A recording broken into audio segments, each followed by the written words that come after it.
how's your skirt, brothers and sisters? Are you rocking a frock, you girly man? What are we going to talk about today? What's this whole idea about the skirt? The skirt. We've got an amazing understanding from Yahusha today, brothers and sisters. And it's all about this word, skirt. Wearing a skirt. So it's been a very dramatic week on Facebook. That old book face you young people use. We're going to have an amazing journey today, guys. Let's have a look at our screen. There's people knifing each other on Facebook. There's people posting things and deleting things and blocking each other and unfriending each other. And there's drama and there's intrigue and there's, it's all going on. Yahusha's just going, you think you can all behave the way you want, don't you? Well, let's rock the boat a bit. And let's see how you go now behaving how you want. Some people are falling over the edge. Some people are getting swallowed by whales. Oh, it's all happening, brothers and sisters. But today, we're talking about this word, skirt. Skirt. How's your skirt? And it's been a little while since I've done one of these. What are we up to? Saul got distracted.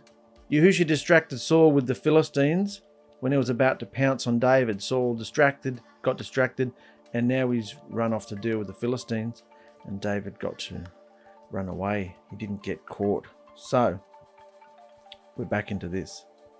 After Saul's attention was diverted to the Philistines, allowing David to escape from him, David now moves his men to the area of En-Gedi, a spring-fed oasis in Judah's vast desert wilderness, located on the west bank of the Dead Sea.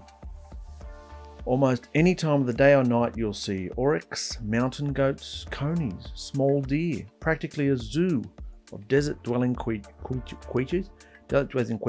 who are attracted to the green foliage and abundant water. A little bit of an introduction there. So we're coming into Samuel chapter 24 now. We're getting through. We've only got a few more chapters and then we've reached the first book, the end of the first book of Samuel. Although for the purpose of this version of scriptures, we're just going to continue on. I'm just putting Samuel in one thing. No two books, we just go on in one sitting. So, Samuel chapter 24. After Saul returned home from fighting the Philistines, he was told that David had gone into the wilderness of En-Gedi, a hill country peppered with stacks of caves. And finding him would be like looking for a needle in a haystack. So he chose 3,000 elite troops from all Israel for a search and destroy mission, emphasis on search. And they went after David and his 600 men near the rocks of the wild goats near the caves. And at the place where the road passes some sheepfolds, Saul went into a cave to relieve himself. Bit of a ┬𝗏𝗏𝗡 toilet break. Got to go off into the cave, mate. You know what I mean. But as it happened, David and his men were hiding further back in that same very cave. You can't take ┬𝗏𝗡 in here. This is our ┬𝗏𝗡 spot. Anyway, David's hiding in the same cave that Saul goes to the toilet in. Now's your opportunity. Now's your opportunity, David's men whispered to him. Today is the day that Yahuwah's handing your enemy over to you, for you to do whatever you want with him, just like he said he would. Come on, let's get him. Now, this was a customary Middle Eastern conversation full of spiritual overtones. What does that mean? It means that nowhere, not recorded anywhere, nowhere had Yahuwah actually promised to hand Saul over to David. So what are his men talking about? Just like he said he would. He's handing your enemy over to you just like he said he would. He never said he would. It's a customary Middle Eastern conversation, and they're always bringing the spiritual stuff into it, whether in Yahuwah or out in the pagan world. They're always talking spiritual things. And even though no specific words were ever recorded of Yahuwah promising such a thing to David, his men were so shocked and surprised that such an unexpected opportunity would present itself. It must be Yahuwah, they thought, proving that he's on their side that day. So in this darkened age where they couldn't really feel or see or hear Yahusha very much because they were so unclean and Yahusha hadn't come along yet, because of this, they were always looking to know if they were doing the right thing, if Yahusha was going to be with them, you know. They had the stones, the Urim and Thummim stones, they had the priesthood, they had all these omens, and they were very superstitious. They wanted to know they were doing the right thing. So these guys are just like, wow, this must be Yahuwah. This must be, look, he's handing your enemy over to you. So, getting all caught up in the feeling, David crept forward to where Saul was crouched doing his business and gently cut off a piece of the hem, or in Hebrew, skirt. David gently cut off a piece of the skirt from Saul's robe. But as soon as he did it, David's conscience began burning within him because he'd cut Saul's robe. And he said to his men, "Nah, boys, I shouldn't have done that. It's a real dirty move sneaking up on a guy while he's using the John. This ain't the way. Cowardly stripping a king of his authority. Don't forget he's still Yahuwah's anointed one, for Yahuwah himself chose him." Yeah? That's why he's had an attack of conscience, because, you know, it's a real dick move, you know, creeping up behind someone while they're on the toilet, stabbing them in the back, you know that. No. So David calmed his men down and he didn't let them kill Saul that day. Any other man would have, you know, but not David. This is David's heart. This is a heart that Yahusha admires, a heart after his own kind, you know. This is why Yahusha loved David so much. Look at these Lego guys. They're having some fun, aren't they? Look, he's even put a big deuce underneath him. He's dropping a poo. Look at him. So, this is all on the surface, guys. This is the text.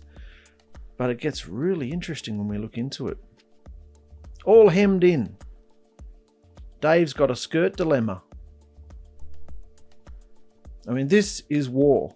Saul made it very personal. Saul's made it very personal. So what's the big deal about Dave cutting a bit of his cloak off? There's much more here than meets the eye. In Hebrew, the word is kanaf, which is skirt or garment. And we're going to look into this word a bit here, and then we're going to summarize it at the end. But it comes up here in the text, so we're going to start it here today. So this word and this video is all about the skirt. David's cut off the skirt, the little end bit, the hem of Saul's robe.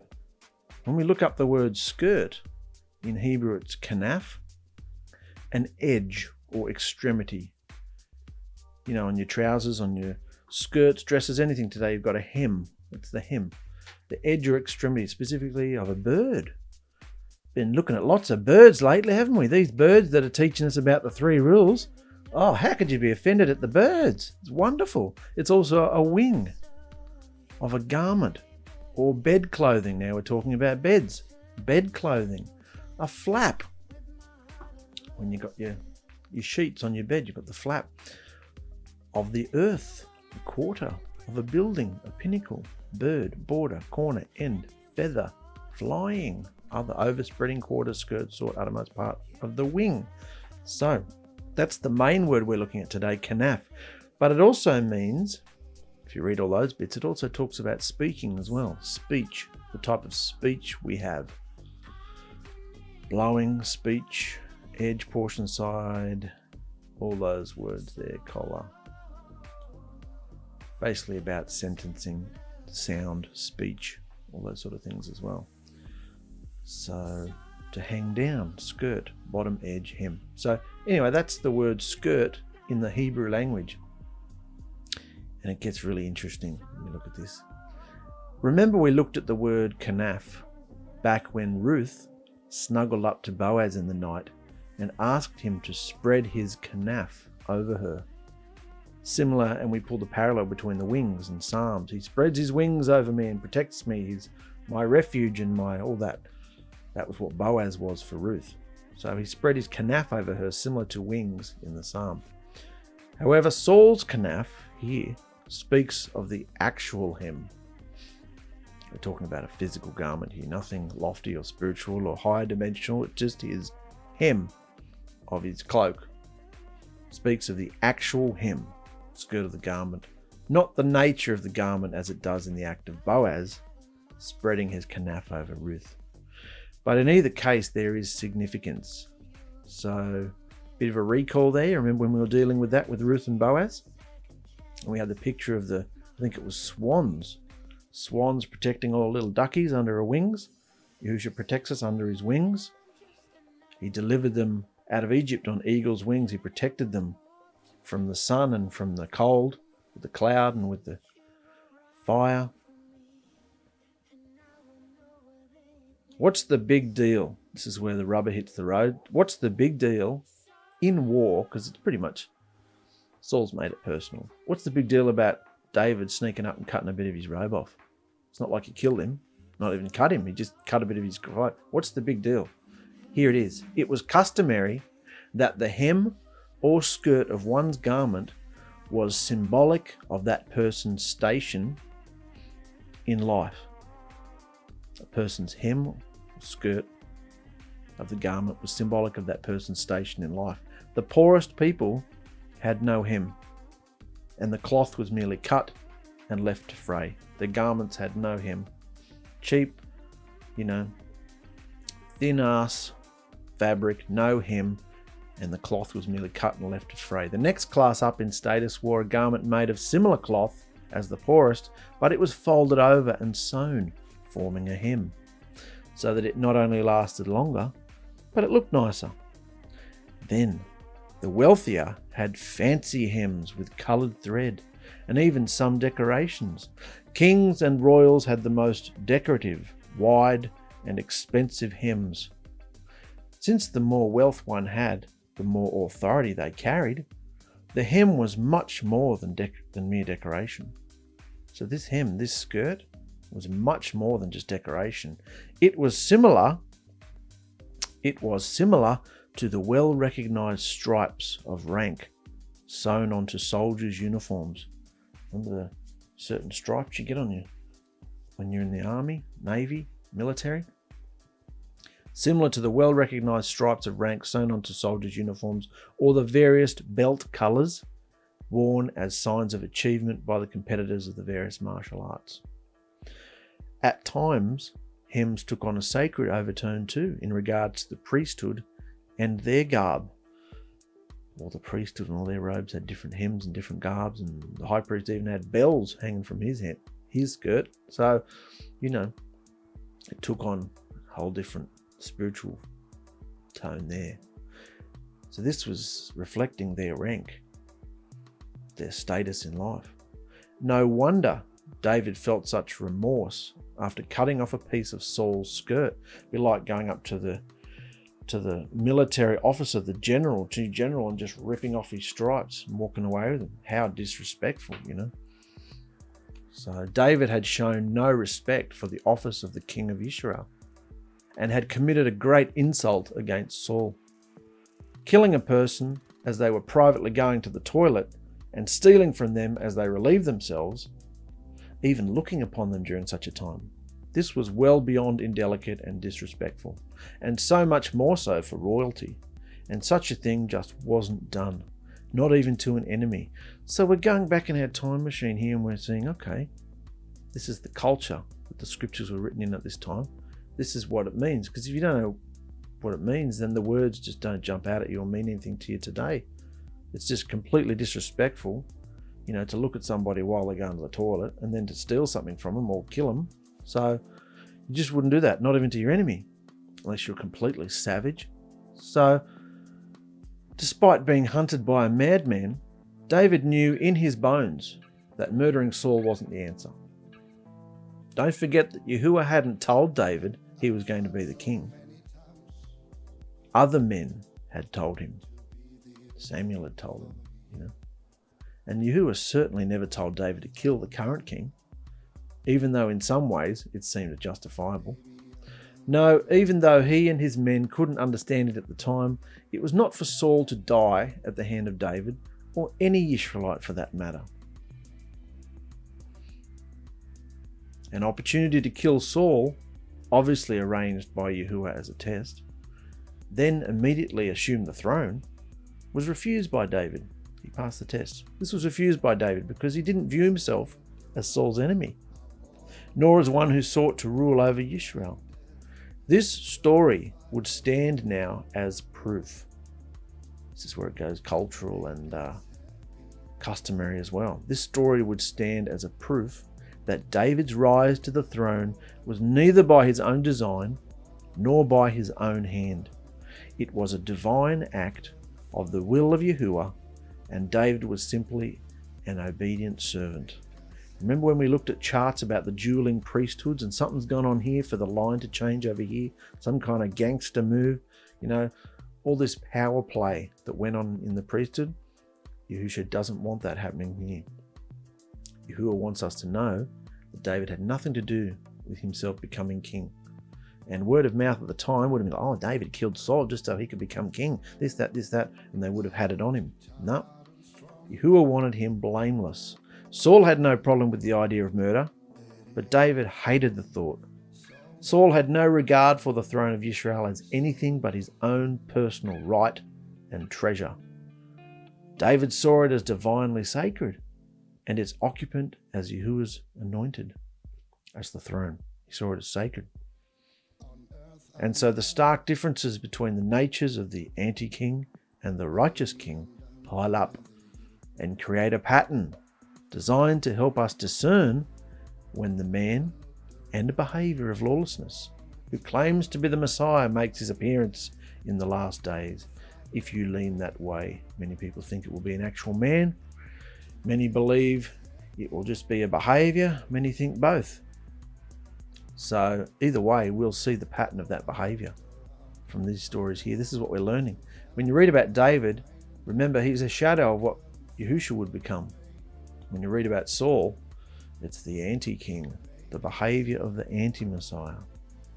So David cut off a piece of King Saul's skirt at a time when he could have just easily killed him, ended his status as a fugitive, and probably taken the throne of Israel for himself. But he chose otherwise. Do you get the significance of that choice? I'm just thinking now, who else chose not to rise up and conquer the Romans and take revenge against the treatment of his people? Who chose to die instead of rise up? This is the pattern, this is the behavior of a true king. Do you get the significance of that choice? By deciding not to take matters into his own hands and instead allowing Yahuwah to carry out whatever his invisible plan was in regards to Israel's government and David's life, many future questions of royal succession and of the role of the divine in establishing Israel's kingly line were answered in the best possible way. Did you get that? Through these behaviors leading up to David becoming the first righteous, wise king, all these little stories and decisions that lead up to that are what is going to establish Israel's kingly line, And any questions, many future questions of royal succession were answered here. This flies right over our modern Western heads, because we are not a tribal-based society. But they were. Yahuwah, at his own choice, is operating within a Middle Eastern tribal culture in ways that they can understand and recognize, even if it seems troubling for us. So it was critically important that how David achieved the throne was accomplished in a manner that Israelites and others in David's day and later on could see as legitimate and Yahuwah orchestrated, rather than as a power play from the plans of an ambitious man. You got that? Yahuwah chose to move in this Middle Eastern tribal-based society. Yeah? So if you read the scriptures and just assume that you have to start living in and dressing and behaving like a tribal-based society, and going out there and doing the same behavior they did here, you're going to fall over your own feet time and time again, because we don't live, most of us, in a tribal-based Eastern society. Most of us live in the West. So, and Yahusha is meeting us today where we live, where we're at, and working on us from the inside out, not from the outside in, not in your dress and your garment, unless you're walking around showing stacks of flesh. Yeah, you cover that up. But I'm just saying, he works in our hearts, and then it works its way out His presence comes with it, circumcises our hearts, opens a portal on our hearts, and then it goes out into our behavior, into everything that's physical. So that way around. That's why we need to go into anything you feel like you want to study, anything you feel itching to do in the Word, go there. If it means looking up things in the Greek, if it's later on, if it's in the Hebrew earlier on, whatever your bent is, whatever you feel like doing, great. Look it up, discover it. The best place to go is the Hebrew, obviously, Paleo Hebrew. But obviously, you've got to bring it back for the rest of us, for your family, for yourself. So you don't walk around looking like a freak, because we live in the 21st century and we all speak, most of us, English. So bring the truth back. Deliverance isn't bound to a language. Deliverance isn't bound to a time frame. Deliverance exists outside of time and space. How do you like that one? Deliverance exists outside of time and space. It's not confined to language. It's all about behavior, guys. So, David's just resisted the temptation to kill Saul, and he just cut a bit off his garment. Cut his skirt. And after Saul had left the cave and gone on his way, David came out. And seeing that he was alone, he shouted after him, "My father, my master, why?" And when Saul looked around, David bowed down before him. "Why do you listen to the people who say I'm trying to hurt you and do evil?" Even though it wasn't the people, it was Saul himself who was tormented and hating David. Hopefully today you can see with your own eyes that it's not true. For Yahusha gave me plenty of opportunity to hurt you back there in that cave. Some of my men told me to kill you, but I wouldn't do that. For I said, I'll never harm the king. He's Yahusha's anointed one. Look here, my father, at what I've got in my hand. It's a piece of the skirt from your robe. I cut it off, but I didn't kill you, did I? This proves that I'm not trying to harm you or do any sort of evil rebellion, and I've not sinned against you, even though you've been hunting me down for months to kill me. See the respect he's showing Saul? I'm going to look at that for a moment. At the father-son pattern. Father-son pattern. Obviously you've got Yahusha there, hanging on the stake. You've got Abraham and Isaac. There's a father-son pattern going on here, and it's expressed in this conversation between Saul and David. The father-son relationship of scriptural Middle Easterners is very similar to how it still is today. The father holds supreme family authority and esteem, and his son is on a lower level of status. Whatever measure of authority the son has is given to him by his father, and it can be revoked at any time. The father's supreme authority never ends until the father's death. In the West, for an older man to call a younger man his son, or vice versa, is mostly a statement of endearment. It's about affection. For us here in the Western mindset, if an older man calls a younger man his son, or vice versa, it's mostly a statement of endearment. It's about affection. In the East, though, for a younger man to call an older man his father involves equal parts affection and submission. In the East, the younger man who is as a son is under the authority of the man who is as a father to him. It is understood that the father figure looks out for what he sees as the best interests of his son. But the father figure is also revered, wiser, holds more power, acts as judge, and generally masters over the son. This is what David was meaning when he yelled out, "My father," to Saul. This father-son pattern sheds some light also on why Yahusha chose to manifest himself in the flesh as a son. Interesting. This last paragraph bit here only came to me this morning, because I saw this picture of Abraham and Isaac, and I thought this bit here came to me. The father-son pattern, because we're looking at patterns. This sheds some light on why Yahusha chose to manifest himself in the flesh as a son, when he could have just as easily appeared as a father in the flesh, couldn't he? Answering to no one. But he didn't. He came as a son who answered to the Father. Because of this father-son relationship here. Yahusha showed us through his behaviour and respect for the father-son relationship how we are to approach, revere, fear, submit, communicate, and love him as both the Father and the Son today, because he's one. We know that. We know that now.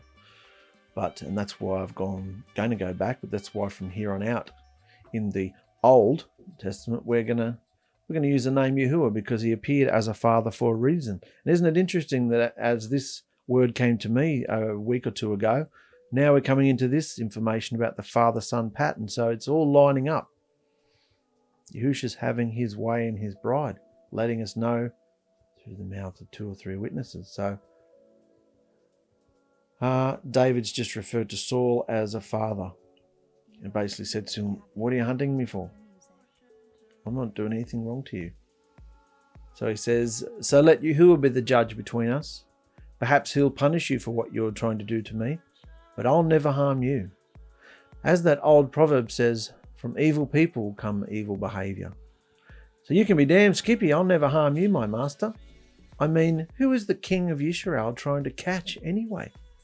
Should he spend his time chasing one who is as worthless as a dead dog or a single flea? May Yahuwah judge which of us is right and punish the guilty one. He is my advocate, and he will rescue me from your power. And when David had finished speaking, Saul called back, "Is that really you, Dave, my son?" And he began to weep, saying, "You're a better man than I am, son, for you've repaid me good for evil. Yes, you've been amazingly kind to me today, for when Yahuwah put me in a place where you could have killed me, you didn't. Who else would let his enemy get away if he had him in his sights?" His enemy. Saul's calling him his enemy. But David doesn't view that as his enemy. Yeah. People on the Facebook and the YouTube lately have been saying, we need to love our enemies. And I just laugh when I read it. I think, I'm not your enemy. I don't think you're my enemy. I think we're all just kicking around in the sandpit being silly buggers until we actually grow up and mature. And you're taking all this behaviour seriously. It's ridiculous. We're not enemies. Love your enemies. Who of us has really met a true enemy yet in the belief? Come on, please. It's so dramatic. Love your enemies. The 21st century. We're so mollycoddled we wouldn't know what an enemy is. Where are we? Saul says, who else would let his enemy get away if he had him in his sights? May Yahuwah reward you well for the kindness you've shown me today. It's obvious to me now that you're going to be king, and that the kingdom of Israel will flourish under your rule. Now swear to me by Yahuwah that when that happens, you won't kill my family and destroy my line of descendants. That's usually what happened when a new king took over the dynasty. He'd slaughter the previous line so that there was no threat. So Saul's saying, when you take the throne, please don't kill any of my family. Again, while some amount of affection is being expressed by calling David my son, it is done from a position of superiority. And we must also see that tears can flow as a result of self-pity, in Saul's case, just as easily as from true repentance. So, the king finally admits to David that David is more righteous than he is. In Hebrew, righteous is the word zadik. And surprisingly, this is the first use of this term, righteous, in the book of Samuel. We must see this as the impact it was on ancient readers. What's the big deal about this word righteous being used for the first time in the book of Samuel? Because even though Samuel was the most revered, set-apart man among all 12 tribes in this era, no man was as great as Samuel, not since Moses and Joshua. So revered that we'll find reference to him in the latter texts and even placed nearly on par with Moses. That's how high in status Samuel had become in the eyes of 12 tribes.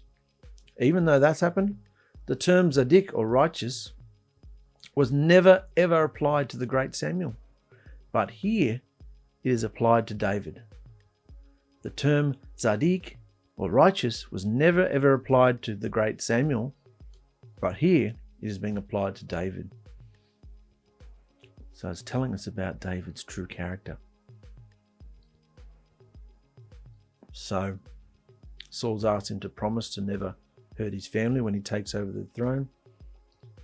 So David promised this to Saul with an oath. Then Saul went home, but David and his men went back to their stronghold. And we see David true to his oath when, after he becomes king, he hunts for any of Saul's descendants to show them mercy. He even finds the disabled Mephibosheth, who he brings to his own home. Saul and David parted, but in reality nothing had changed. David knew King Saul's ups and downs, emotions all too well, and that his words could not be trusted. Given a little time to think things over, the king would soon revert to his paranoia and homicidal self-interest. So that is the text today, guys. What happens? David passes the test and doesn't take matters into his own hands and gains the throne his own way. Not at all. He lets Saul live, but he goes and confronts him. My father, what are you doing this for? Saul has a teary moment, feeling sorry for himself, but nothing's changed. And this word skirt came out of it. David cuts a piece of the skirt, cuts the skirting of Saul's garment. So many beautiful gems can be found in the word skirt when looking into the invisible abstract of Yahusha's realm. Remember, in Hebrew, skirt, or kanaf, can be a garment, a covering, a bed, wings of protection, or authority, refuge, ownership, or home. And there's also mention of the way we speak and behave, to skirt the situation, or run away making excuses. Let's look at some scriptures about skirt, guys. We've found the Hebrew meaning of it. Let's go into it. Deuteronomy 22. You shall make yourself tassels on the four corners of your skirt, with which you cover yourself. That's the tzitzit. Song of Songs 4. Your lips, my bride, drip honey. Honey and milk are under your tongue, and the fragrance of your skirt is like the fragrance of Lebanon. That's a little bit of preliminary scripture. Now here's where skirt or garment gets interesting. Don't forget this picture either. What do we got? We've got a skirt, we've got wings of protection, we've got a portal door, we've got the Lion of Judah. We're clothed in Yahusha's esteem. Remember all this too. Now here's where the word skirt gets interesting. In Deuteronomy 22, I had a jaw drop moment when I started getting into this. It got really deep, and I went down a rabbit's hole of all this information, and I had to sift through it all and summarize it big time because it just went on for on and on and on and on and on. Didn't want to put you through that. But here's where the word skirt gets interesting. Deuteronomy 22. A man does not take his father's woman, uncovering his father's skirt. That's the same thing. A man does not take his father's woman, which is uncovering his father's skirt, or his garment covering, or his bed. To uncover a man's skirt is a Hebrew expression, just everyday colloquial Hebrew expression for sleeping with his wife. Do not uncover your father's skirt. That means sleeping with his wife. Deuteronomy 27. Cursed is he who lies with his father's woman, sleeps with her, has sex with her. Cursed is the man who has sex with his father's wife, for he has uncovered his father's skirt. Interesting. Sleeping with another man's wife, whom he wears and cherishes like a skirt or garment, exposes his nakedness. We dealt with this back in whichever book it was. The fact that in this tribal society, women were like possessions, but the most prized, cherished, the most important treasure of a man's possession. It was his wife.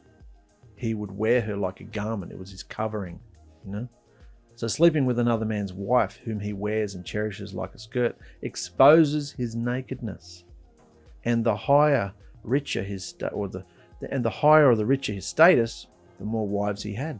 Speaking of rank and authority. Starting to make sense. In Ruth, she said, "I'm Ruth, your female servant." She said this to Boaz. "I'm Ruth, your female servant. Please spread your skirt over me, for you are my redeemer." In other words, I'm broke, widowed, homeless, naked and vulnerable. Please cover me and rescue me. All talking about the kanaf, the skirt. In Samuel 15, and as Samuel turned to leave, Saul grabbed the skirt of his mantle and it ripped the piece off his skirt. And that's when Samuel said, "Just as you've ripped my skirt, Yahuwah is ripping the kingdom from you," removing the sign of his authority, leaving him without status and exposed. But Samuel didn't care. Zechariah 8, in those days, 10 men from all languages of the nations will take hold of the edge of the skirt of a man, a Yahudi, saying, "Please let us go with you, for we've heard that Elohim is with you."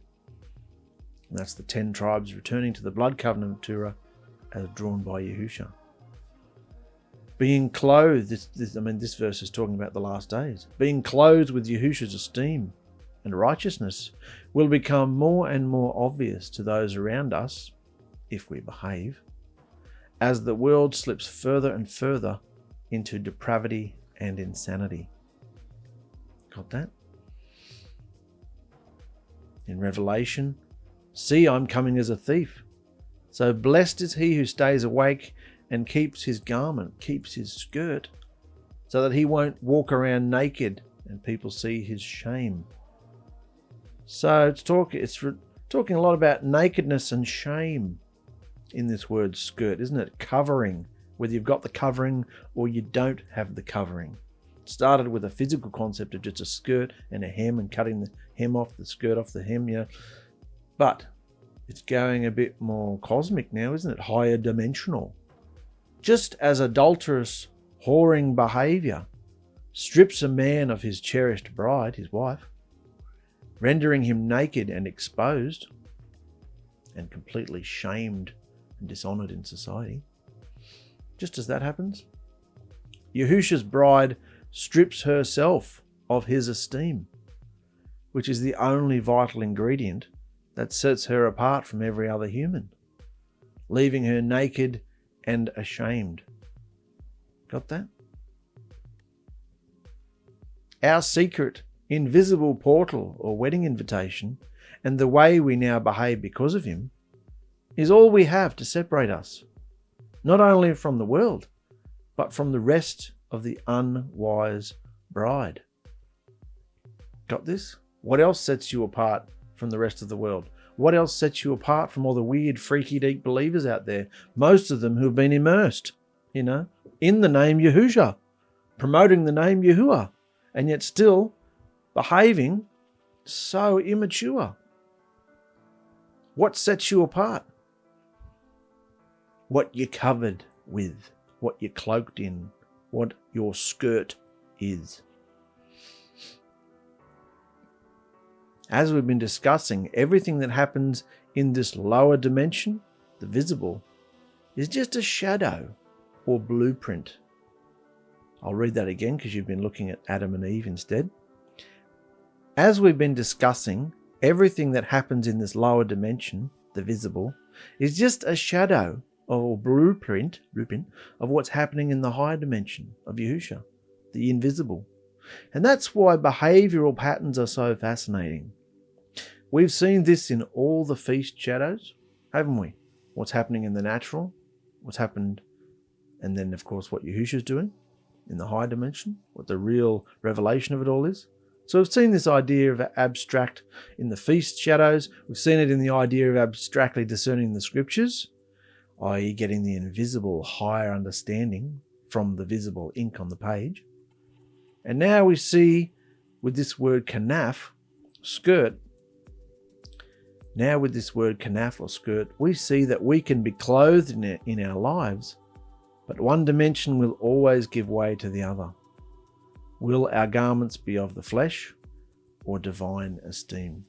Did you understand that about the patterns, about the shadows and the fulfillments, about the lower dimension and the higher dimension? The lower dimension is just a blueprint, just like the tabernacle.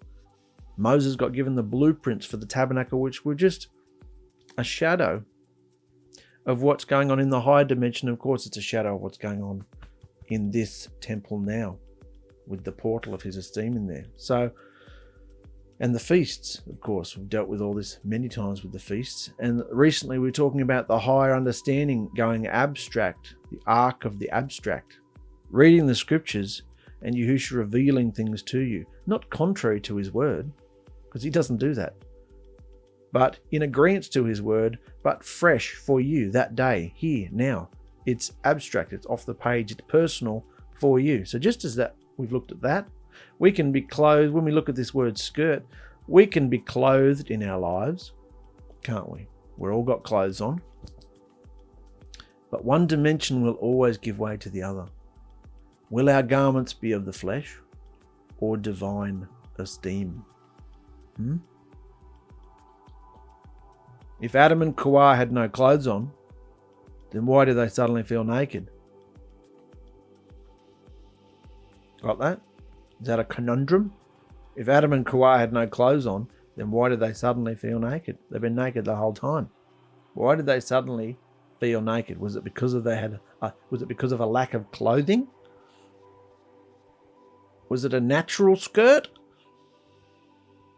Adam and Ḥawwa felt the isolation and shame when their actions stripped them of their divine skirts of esteem that clothed them like warm blankets of Yahuwah's love. They knew they were naked because their sin had exposed them. They were stripped of rank, title, divine status, and ushered out of the building quick smart. The dimensions were severed, no more communication with the outside world, and their lives were darkened from then on. But then Yahuwah did something unprecedented. He killed some lambs, and their blood was shed instead of the first couples. This practice of blood atonement, starting with animals as a shadow, there's a shadow, lower dimension. Animals were the answer in the lower dimension, and who was in the higher dimension? Who from the higher dimension shed his blood? See the lower and the higher dimension, the pattern, the shadow and the fulfillment. But it all started with an animal as a shadow. This pattern just allowed mankind a sort of comfort. This blood atonement allowed mankind a sort of comfort and a small amount of communication and intimacy with their Creator again.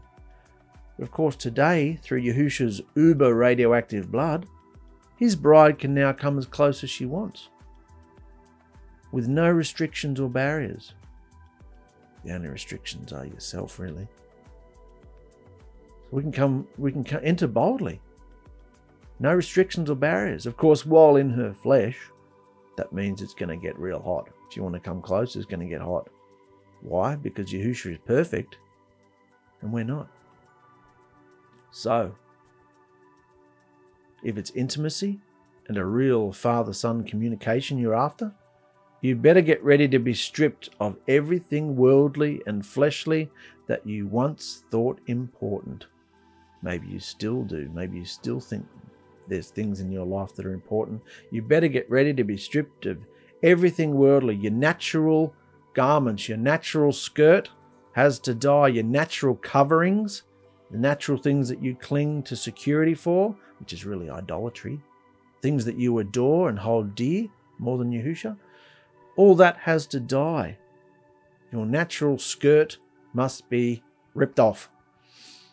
You can only be clothed from one dimension. You can only be clothed from one dimension. It's either higher or lower, corruptible or incorruptible, fleshly or divine, visible or invisible. Now, obviously, we're talking about behavior here. I shouldn't have to explain this, but there's been so much drama lately out in ┬𝗏𝗏, I've got to explain this. Obviously, we should still wear visible clothes. Have you got that? The behaviour revolution is not starting a movement where Yahusha believes that birds can talk. You got that? These pictures we're putting up we're not trying to say that Yahusha believes birds can talk. Have you got that? I mean, we have to make this obvious because, we have to make this obvious. And obviously in this statement here, in this video here, I'm not saying that you should walk around in stark nakedness, all right? I'm not saying that. We should still wear visible clothes. Let's not get ridiculous. But Yahusha isn't concerned about our physical fleshly clothes or garb. Modesty, yes, he's interested in modesty. Don't go walking around with your tits out, ass out, belly button, all this sort of stuff that's sexualized and flirty, turdy, tardy, all that stuff. He's interested in modesty, yes, because that's a behavior. But fashion? No, wear whatever the hell you want. He doesn't care about any of that stuff. That which is spirit, and that which is flesh is flesh. One is destined for incineration, and the other can be eternal. He doesn't care what clothes you wear, As long as you're covering up your flesh and you're not being a stumbling block or a temptation to other people, causing other people to sin, wear whatever you want. It's all natural, it's all flesh, it's going to be incinerated, yeah? If you want to believe the earth is flat, fine, it's going to be incinerated anyway. It means nothing in the plan of deliverance, If you want to believe it's flat, fine. Who cares, really? It's a moot point. Of course, there are hundreds more texts referring to the skirt or garment that Yahusha puts on us. Garments of praise, of thanksgiving, garments of righteousness and joy. Hundreds and hundreds and hundreds and hundreds of scriptures you can go into about the skirt if you want to.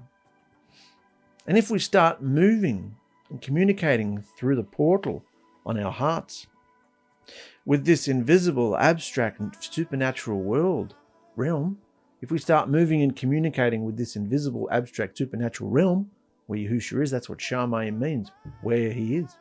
If we start communicating in that realm, like sticking our head up and looking above the clouds every time and looking in there and looking in the other realm, come boldly. If we start doing that, we won't be found naked or without our wedding garments on. As Yahusha said in his parable, we won't be exposed, speechless and ashamed, because we didn't ready ourselves for the coming banquet. In Matthew 22, Yahusha said, "But when the king came in to look over the wedding guests, the dinner guests, he saw a man there who wasn't dressed in wedding clothes. And he asked, 'Why didn't you wear the proper clothes for the wedding?' But the guest was speechless and had no excuse. So the king gave orders for that person to be tied hand and foot and be thrown outside into the dark, where people will cry and grit their teeth in pain. Many are invited," in other words, immersed in his name and given a portal of invitation. Many are invited. Many have his name on their forehead. Many are invited, but only a few are chosen. Only a few are chosen. Remember, we need to die to this world and be stripped of its filthy garments, its filthy skirts. Remember, we need to die to this world and be stripped of its filthy skirts in exchange for the healing power of Yahusha's shining white robes of light. Then we can hear what he wants us. Then we can hear what he wants to say to us. Yeah? We don't have brass heavens because of the sin we're in. We can hear what he wants to say to us. No sin or darkness can survive around him, and all curses and illness and demonic activity is instantly zapped away. And then we finish with this story. Here, look. There was a woman who had a flow of blood for 12 years. She came from behind Yahusha and touched the tzitzit of his garment, the skirt of his garment, saying, see, he has a tzitzit on the skirt of his, on the hem, on the skirt of his garment. She said, if I only touch the skirt of his garment, I'll be healed. But Yahusha stopped and turned, and when he saw her, he said, "Take courage, my daughter. You were right about me, and your belief has healed you." And she was indeed healed that very moment. And when the people of that place recognized Yahusha, they sent out word into all the surrounding regions and brought to him all who were sick and begged him to let them only touch the tzitzi, the skirt of his garment. And many as touched, and as many as touched it. And as many who touched it were completely healed. Got it? So, they only had to touch him. That's how powerful, that's how radioactive his light is. Even people who were ceremonially unclean, who could have been arrested or stoned for touching someone in that state because you'd make them unclean. No, it was reversed with Yahusha. Not only did they not make him unclean, he zapped them and made them clean. Because darkness cannot win over the light. Yeah? So strip off those fleshly garments. Go and buy gold from me, tested and refined by fire. Do you feel like you're being tested and refined by fire? Now you know why. Because you're going to buy from me garments tested and refined by fire so that you can be rich. And then buy white garments so that you can clothe yourself. And that the shame of your nakedness will not be revealed. It's all about the skirt, isn't it? The shame of your nakedness. Just like Adam and Kawah felt. You won't feel like that. And buy eye salve to anoint your eyes so you can see again. That's what's all happened to us since we've been going down this path of deliverance. So, brothers and sisters, it's up to you. There's only one type of skirtly garment allowed to be worn at the wedding feast. A robe of esteem to clothe a vessel, washed in blood and pressed hard in oil, producing the light of freshness and royalty. No worldly garbs allowed. So stop focusing on all the base, earthly, carnal things, worshipping the shadows, the texts, the self and the emotions, everything outward, the visible, fashion, hats, beards, zeets, shawls. How's your skirt, mate? That's what we got to ask each other. How's your skirt really going? Yeah? He will cover you with his feathers, and he shall take, and under his wings you shall take refuge. But for you who fear my name, the Son of Righteousness will rise with healing in his wings. And then if you want to go to the website, I'm not going to go through all this today. This was an amazing scripture. It's Ezekiel 16, but it's the whole chapter. Look at it. It goes on forever and ever and ever and ever. So this is on the website. You can read that yourself. That's enough from me today. That's long enough. It's all about, this is a runoff from the last episode, guys. It's either invisible or visible. If you are attached to everything that you taste, touch, see, and feel in the natural realm, what are you really experiencing from Yahusha? You have an interdimensional portal opened on your heart. That is the only door. You can't go to a building for that. A tabernacle, a temple, a shrine, a church, a synagogue. You can't find that in any of those places because it's not made by human hands anymore. Yahusha said that. You are the dwelling place of the Ruach HaKodesh. Yeah? It's here. So, use it. Go in there. This is where the divine invitation is. Many are called. Many people have been immersed in his name, have the name of Yahuwah on their forehead. They're washed in the blood of Yahusha and they're on their pathway. Many people have been invited, but few. What does few mean? Not many people are chosen. Not many people. Not many people want to watch these videos. Not many people want to get involved in the behavior revolution. Not many people want to put themselves out there and be real. And I'm not talking about being real for a camera, like we're trying to do, be real and then film it so people can see just what we're going through. And we knew, I didn't know at the time, but Christopher knew. He knew what we're all going to go through because we've been all so fake, just like all you guys out there. Everybody in the bride has been fake, and it must mean something that Yahusha wants his bride to become real. So if you're just skirting the situation, sweeping it under the rug, making excuses and want to go on in the liturgy and religiousness that you are, then that's your prerogative. Do what you want. But those who want to change, those who are feeling the inkling, feeling the pain, feeling that I don't feel right, I don't feel like I've got this. I don't feel, I've been immersed, I've done this, and this, but I don't feel him. I feel like there's more to have. Then go for the more. And you'll find him. You will definitely find him. And I'll tell you now, there's 3 simple rules. They're not simple, but they're simple to say, which are a whole culmination of scripture. And they really wake you up to what's been controlling you. Because most of us haven't been in Yahusha's word. I mean, if we'd read Yahusha's word from the day we could read, if we'd read the scriptures over and over and over and over and over and over again, hundreds and hundreds and hundreds of times, we may not need the 3 rules, may we? Because we'd be so full of his scripture. But that's not the world we live in, is it? That's not where our minds are at. Most of us have been lucky if we've read it once from cover to cover.